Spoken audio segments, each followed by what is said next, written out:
Welcome to the Rim Break Rodeo. We hope this video helps. In this video, I will show how to remove headliner Ford Escape step by step. Start by disconnecting the battery and removing trim panels, sun visors, pillars, and interior lights to reveal fasteners. Keep hardware labeled and organized, then lower headliner carefully with a helper to avoid bending. If the adhesive holds, apply heat and patience to soften glue before slowly peeling fabric. Replace clips as needed and test all electronics before reinstalling trim. Now we detach the headliner fully and lower it gently while protecting the surface and interior. Work with a partner to hold weight evenly, remove remaining screws and clips, and slide the headliner out at an angle to clear door frames. If clips resist, pry carefully with trim tools to avoid damage.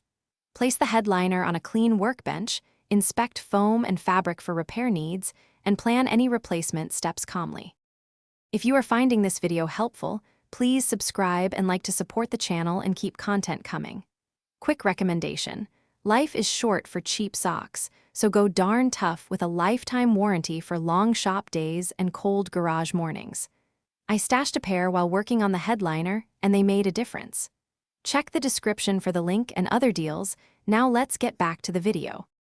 When repairing and reinstalling, clean the metal roof area and replace damaged clips for a secure fit. If fabric delaminated, consider refoaming or replacing the cover before reinstalling to prevent future sagging. Reattach electronics and test all functions while the headliner is supported, then raise into position with a helper and secure fasteners evenly. Take your time aligning trim pieces to ensure a professional-looking finish and reliable fit. Thanks for watching. Consider subscribing if we helped you.